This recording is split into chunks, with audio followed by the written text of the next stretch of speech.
자, 요거는 작년에 찍은 사진인데 우리 학교에서 한번 무지개가 잘 보인 적이 있어가지고 예, 급식소 가는 길에서 한번 찍었던 게 수업합니다.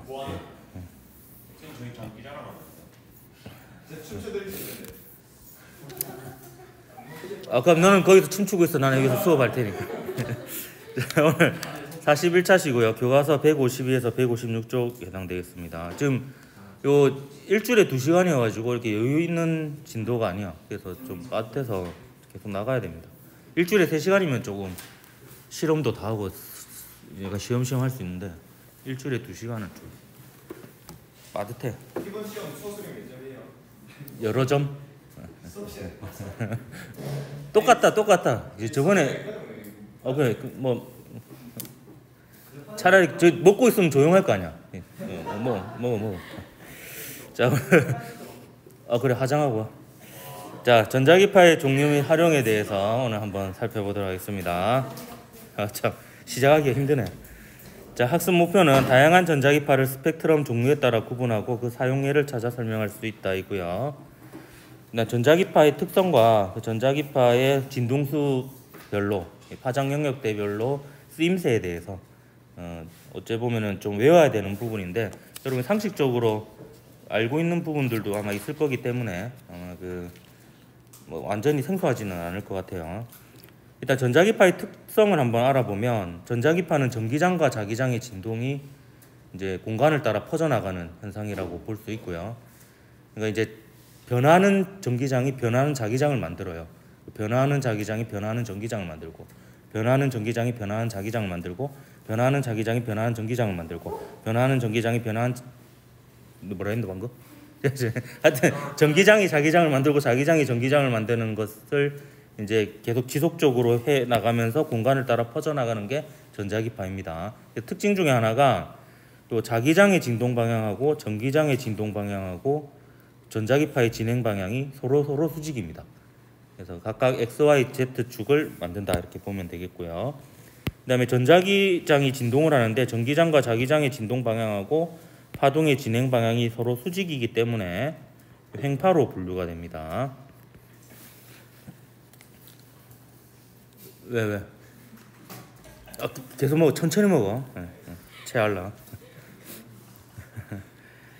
그 진공에서의 빛의 속력은 매우 중요한 산수이기 때문에 이거 사실 팩트 체크를 안 해보긴 했는데요. 아마 중요한 상수라서 그 상수라는 의미의 콘스탄트의 첫 글자를 따서 C라고 표기를 한 것 같은데 한 번도 팩트 체크를 해본 적은 없습니다. 그냥 그럴 것 같아요. 근데 왠지 이게 물리학에서도 굉장히 중요한 상수거든요. 그래서 이제 C라고 표기를 하고 3 곱하기 10의 8승 m/s 한 3억 m/s 정도 되고요. 진공에서의 빛의 속력은 일단 기본적으로 일정합니다. 이때 일정하다라는 의미는 뭐냐면 진동수가 다르더라도 속력이 다 똑같다라는 겁니다. 역학적 파동의 경우에는 매질을 통해 전달되는 역학적 파동의 경우에는 파동의 종류와 같고 매질의 상태가 같으면은 이 특성이 항상 성립하는데요. 진동수와 관계없이 속력이 다 똑같은데 전자기파의 경우는 좀 달라요. 진공에서만 진동수하고 관계없이 속력이 같고 어떤 물질 속에 들어가면 진동수에 따라서 속력이 다 다르는 그래서 역학적 파동과 좀 다른 양상을 가집니다. 그리고 여러분 하나 또 기억을 해야 될 게 빨주노초 파란보 순서로요. 빨간색 쪽으로 갈수록 파장이 길고 진동수가 작습니다. 이거는 좀 외워야 됩니다. 빨강 쪽으로 갈수록 그 푸른색 계열 쪽으로 갈수록 파장이 짧고 진동수가 큽니다. 그래서 빨간색하고 파란색을 비교해 보면 빨간색이 더 파장이 길고 진동수는 더 작고 이렇습니다. 요거를 약간 어떻게 기억하면 좋으냐면 이런 회절이라는 현상이 있어요. 회절. 우리말로는 애돌이라고 또 이렇게 하는데 회절은 어떤 현상이냐면 파동이 이런 좁은 틈을 지날 때 혹은 모서리를 지날 때 이렇게 직진만 하지 않고 이렇게 애돌아가는 현상이거든요. 애돌아가는 현상인데 요게 파장이 길 때 더 잘 애돌아갑니다. 더 잘 애돌아가고 틈이 좁을수록 또 더 잘 되고요. 그래서 이제 그 빨간색이 보통 위험을 표시하는 경우가 많죠. 자동차 브레이크 등이라든지 그 산 정상에 있는 그 빨간색 전멸등, 예, 예, 그런 것들이 이제 하는 이유가 여기 회절이 잘 되면 이게 장애물을 되돌아서 더 멀리 갈 가능성이 높아져요. 그래가지고 이제 빨간색 쪽이 회절이 잘 돼야 되니까 파장이 길다. 약간 이렇게 기억을 해두는 것을 권장합니다.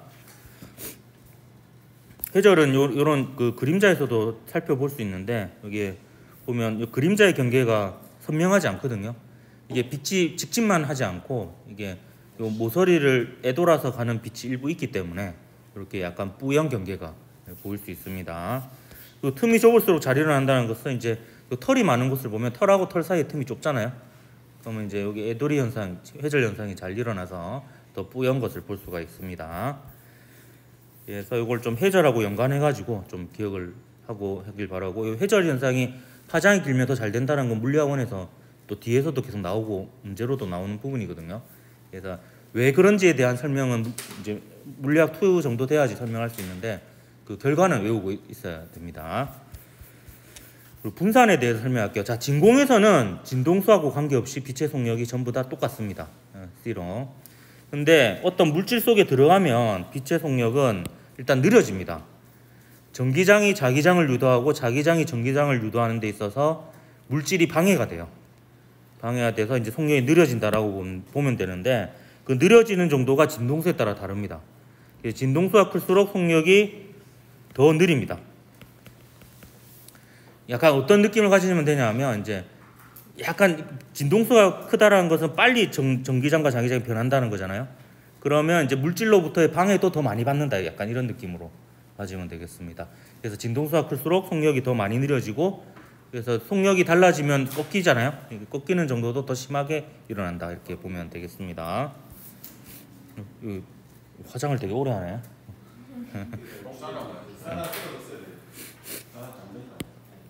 자, 그러면 이제 요 프리즘을 지나가는 빛을 한번 생각해 보면 요 빛 안에는 빨간색 빛도 있고 파란색 빛도 있고 여러 색깔의 빛이 있습니다.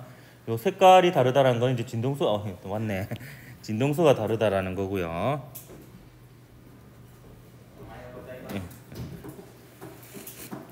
요 공기 중에서의 빛의 속력은 진공에서의 빛의 속력하고 거의 비슷합니다. 그래서 이제 공기 중은 보통 진공하고 거의 똑같이 보기 때문에 빨간색이나 파란색이나 속력이 같다라고 볼 수 있고요.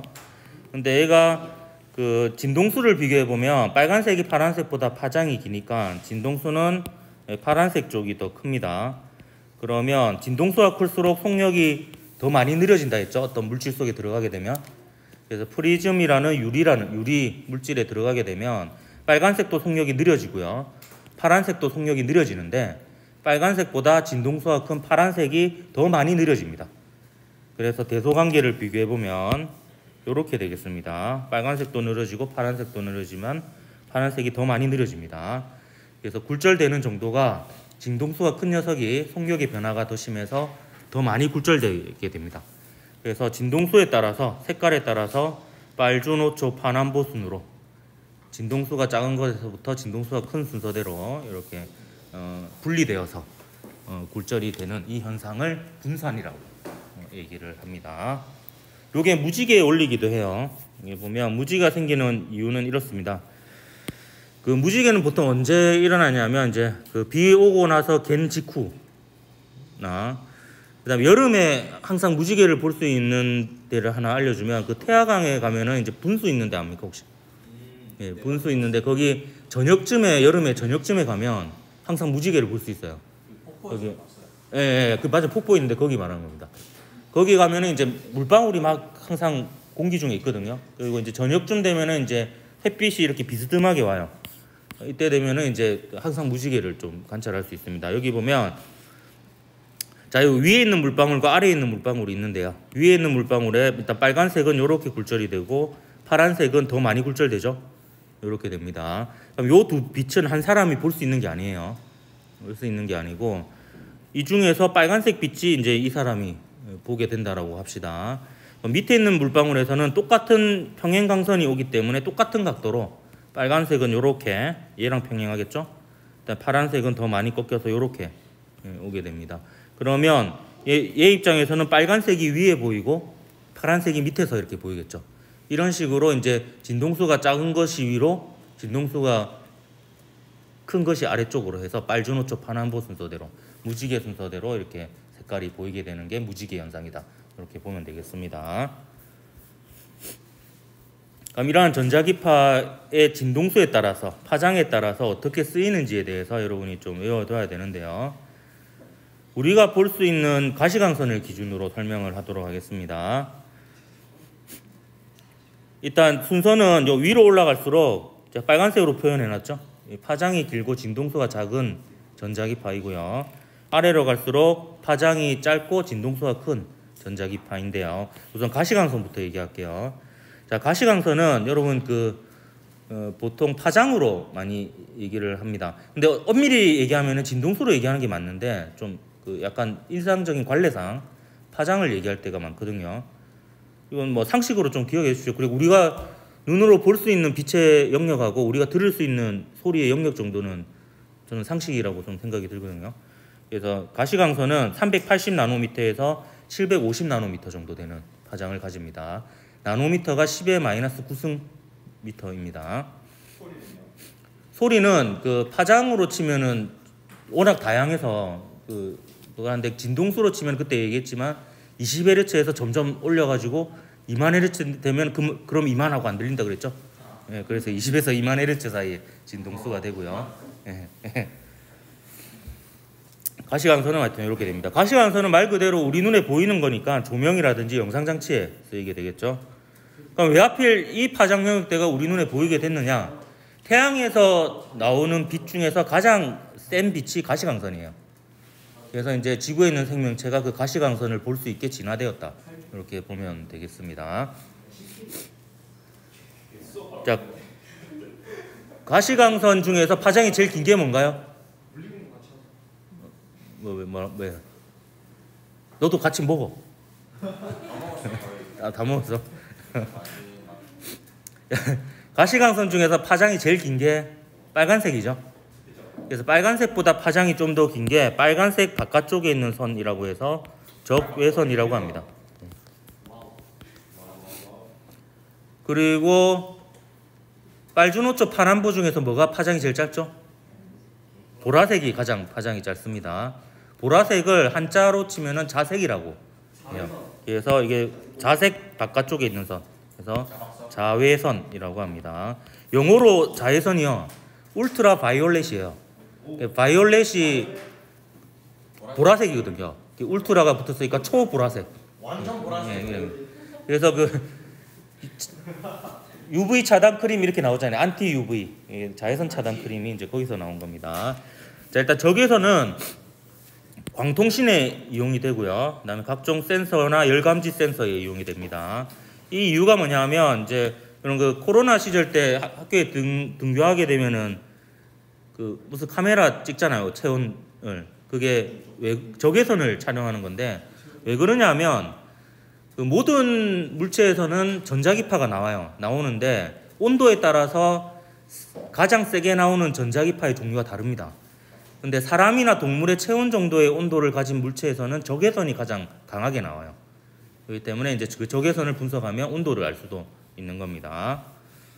그래서 열감지 카메라, 온도계로 이제 적외선을 이용하고요. 그다음에 리모컨도 적외선을 이용합니다. 그래서 여러분 가끔 가다가 리모컨을 누르지 않았는데 이제 TV가 켜지는 경우는 이제 우리 몸에 나오는 적외선이 어떻게 리모컨에서 만드는 신호하고 맞아 떨어져 가지고 이제 TV에 도달하게 되면 켜지는 겁니다. 오, TV 꺼 계세요.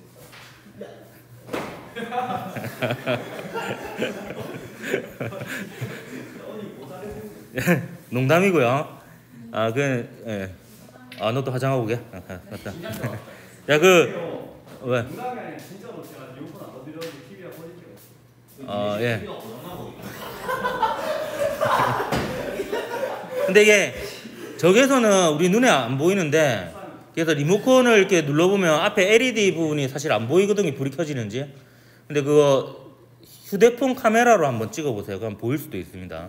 왜냐하면 그 휴대폰 카메라의 경우, 디지털 카메라의 경우에는 이제 가시광선만 그 잡는 게 아니고 일부 적외선과 자외선을 인지하기도 해요. TV 아무것도 안 네. 보여요. 리모컨?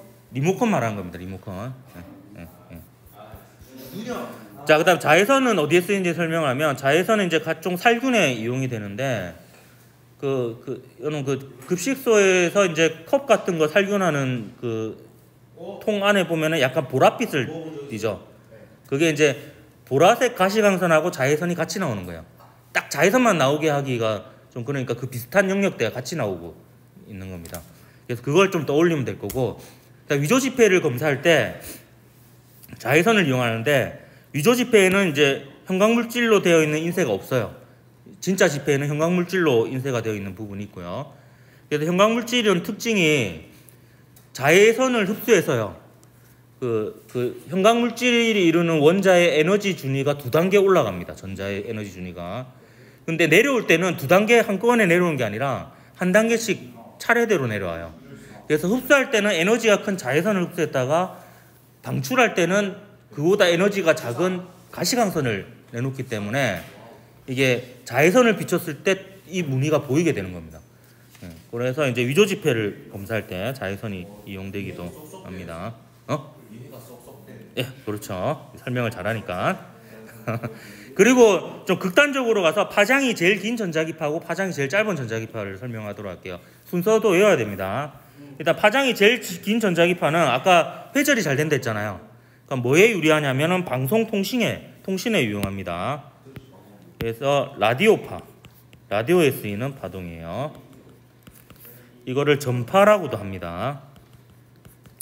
라디오파는 파장이 제일 긴 녀석을 쓰는데 그 이유가 회절이 잘 되기 때문에 장애물을 잘 애돌아서 돌아 이렇게 잘 갑니다. 잘 퍼져가지고 이런 기본적으로 가시광선하고 우리가 듣는 소리하고 파장이 누가 기냐면 소리가 훨씬 길어요. 그래서 여기 밖에서 떠들어도 소리는 다 들리죠. 왜냐하면 이 틈 사이로 소리가 회절돼서 다 들어오기 때문이에요. 파장이 길어가지고. 근데 빛은 회절돼서 막 들어오지 않으니까 막 저 구석에서 하는 게 보이진 않죠. 하지만 이제 소리는 잘 들리는 게 회절이 잘 되기 때문인데 이 라디오파도 파장이 길어서 회절이 잘 됩니다. 그래서 무선 통신에 이용이 되고요. 그래서 각종 방송, 그래서 여러분 MBC, KBS 뭐 이런 것들을 공중파라고 하잖아요. 그래서 공중파라는 이유가 그 방송국에서 방송하는 것들은 실제로 라디오파에 실어서 공중으로 전파가 되고 있어요. 그래서 안테나가 있는 TV면은 어디선지 수신이 됩니다. 근데 케이블 TV는 이제 공중에서 이렇게 전자기파로 송출하지 않아요. 그냥 케이블로 통해서만 이제 송출이 되는 겁니다. 그다음 RFID, 요게 라디오 프리퀀시 아이덴티피케이션이에요. 요게 이제 여러분이 아이디 패스워드 할 때 그 아이디 맞습니다. 개인 식별 번호라는 뜻이고요. 이게 RF가 결국 라디오파예요. 라디오파를 이용한 개인 식별 장치라는 뜻입니다. 요게 교통카드 같은 거예요. 하이패스 카드.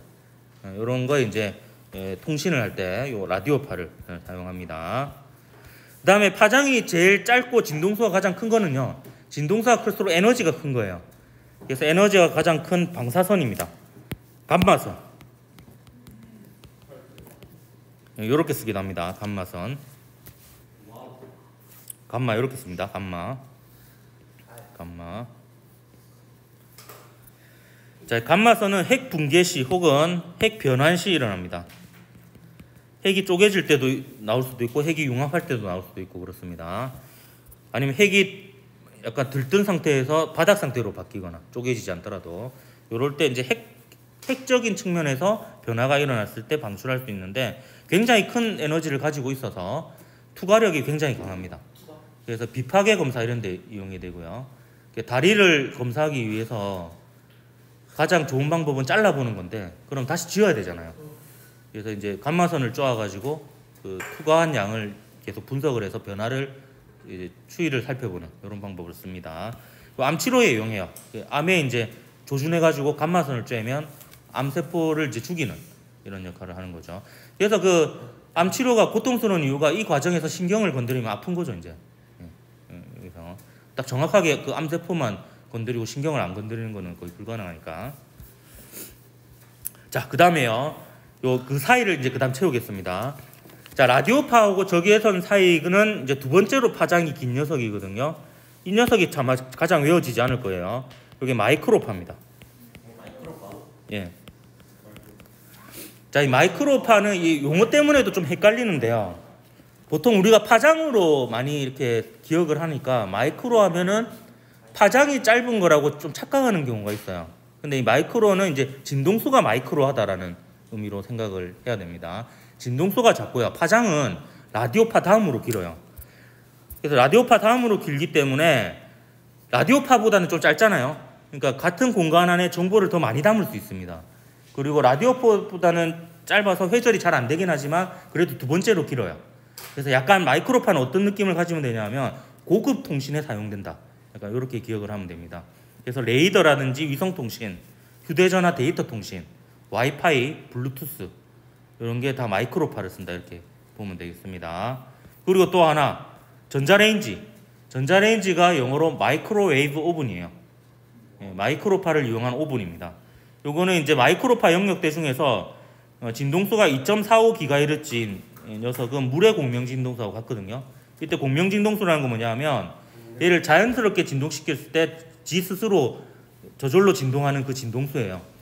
그러니까 이게 근해의 공명진동수하고 주기가 맞게 근해를 밀어주면 근해가 점점 진폭이 커지거든요.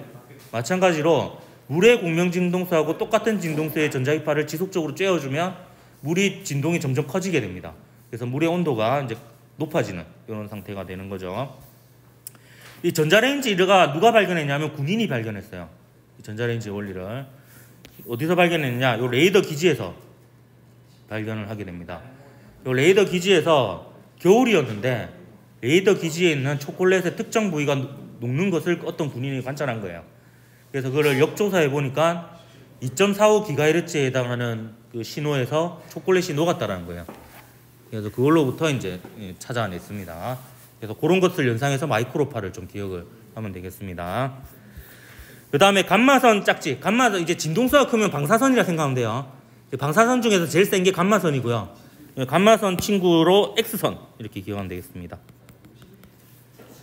감마 X 그리스어로 한 글자죠. 감마선 친구 X선 이렇게 기억하면 되겠습니다. X선은 X선 사진에 이용이 됩니다. 뼈 사진. 얘도 투과력이 큰데요. 감마선만큼 투과력이 크진 않아요. 그래서 살은 투과할 수 있지만 뼈는 투과하지 못하는 정도가 됩니다. 그래서 이제 엑스레이를 찍을 수가 있는 겁니다. 그리고 공항 검색대에서 이제 가방 안에 있는 물건을 이제 검색할 때 사용되기도 하고요. 건물 비파괴 검사는 엑스레이를 쓰기도 하고 감마선을 쓰기도 합니다. 그래서 이 부분은 어쩔 수 없어요. 외워야 되는 부분이 되겠습니다. 뭐 그림도 한번 볼까요? 여기 보면 요 열치료기 열화상 카메라 기온도기에 쓰이는 거는 뭘까요? 사람의 체온 정도면 가장 많이 나오는 게 적외선입니다. 그래서 열치료기가 뭐냐면 요게 이런 손바닥 막 이렇게 비벼가지고 눈을 이렇게 갖다 대는 게 이게 요거랑 똑같은 거예요.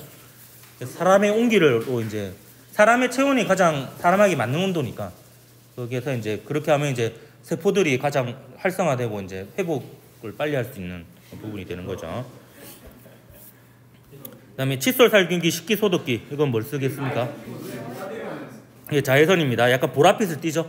보라색하고 이제 자외선이 같이 나오고 있는 겁니다. 그다음에 전고 레이저 포인트 텔레비전은 가시광선이겠죠.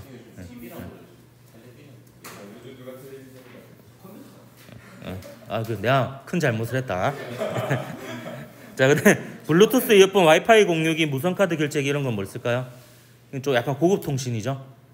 이거는 이제 마이크로파를 이용을 합니다. 라디오는 라디오파 쓸 거고요. 마이크로파 중에서 특별한 진동수는 이제 음식을 데우는데 물의 공명 진동수와 같아서 마이크로웨이브 오븐에 쓰고요. 그다음에 각종 집에서 하는 것들은 대부분 마이크로파로 이렇게 무선 통신을 합니다. 이것도 한번 해볼까요? 이거 이미 적혀있네. 적외선 온도계죠. 그런데 그 리모컨은 뭐 쓸까요? 적외선입니다. 리모컨은. 내가 이불로 농담한 게 괜히 한 게 아니야. 사람의 체온을 잘 조정해가지고 TV를 켜라는 게 이제 그렇게 떠올려라는 거예요. 리모컨 적외선. 그다음 자외선 소독기이고요. 레진을 굳힐 때도 자외선을 이용한다고 합니다. 왜? 마이크로 땅 파면 마이크로 파래요. 그래. 여기 엑스레이 사진이고요. 감마선을 이용한 치료 이런 게 이제 전자기파의 사용 예들이 되겠습니다. 자, 문제 2개 풀어보고 마치도록 할게요. 자, 2021년 11월 수능 4번 문제입니다. 그림은 전자기파에 대해 학생 ABC가 대하는 모습을 나타낸 것이다. 옳은 것을 골라 그랬네요. 학생 A, 전자기파는 전기장과 자기장의 진동 방향이 서로 수직이다. 맞죠? 그 기역은 봅시다. 기역이 요 X선 쪽으로 갈수록 파장이 짧은 거죠. 그래서 기역은 뭐가 되겠습니까? 네, 자외선이 되겠습니다. 자외선. 마이크로파가 두 번째로 파장이 긴 거죠. 네.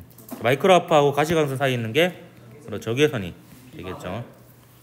그래서 자외선은 살균 작용하는 거 맞죠? 네. 그다음에 C, 진동수는 기역이 이온보다 크죠. 네. 그래서 A, B에서 3번이 답이 되겠습니다. 2020년 9월 고3 모의평가 3번 문제 보겠습니다. 그림은 스마트폰에 쓰이는 파동 ABC를 나타낸 것이다. 자, 스피커를 통해 귀에 들리는 파동은 뭡니까? 이건 음파죠, 음파. 혹은 소리. 네. 자, 안테나로 수신되는 파동 B는 지금 현재 스마트폰은 대부분 데이터 통신이기 때문에 마이크로파라고 보면 됩니다. 근데 예전에 그 1세대 휴대전화에서는 일부 영역이 라디오파 영역이기도 했어요. 근데 지금은 이제 데이터 통신하는 시대이기 때문에 그 휴대전화 그냥 기본 그 신호도 다 마이크로파 영역대라고 봐도 거의 무방하겠습니다. 화면을 통해 눈에 보이는 파동은 가시광선이겠죠. 근데 이게 약간 가시광선. 요게 그 약간 좀 애매한 부분이 있는지 여기 마이크로파라고 정확히 명시하지 않아도 되게끔 문제가 풀 수 있게 되어 있습니다. 일단 봅시다. A는 전자기파에 속한다 아니죠? 음파입니다. 음파는 역학적 파동에 속하죠. 그다음 진동수는 B가 C보다 작다 했는데 B가 마이크로파든 라디오파든 간에 가시광선보다는 파장이 길고요. 진동수는 더 작다라고 볼 수가 있습니다. 그 다음에 C는 가시광선이죠. 매질에 관계없이 속력이 일정하지 않죠. 매질에 따라서 속력이 달라집니다. 그래서 니은만 맞아서 2번이 답이 되겠습니다. 여기까지 하고 좀 시작.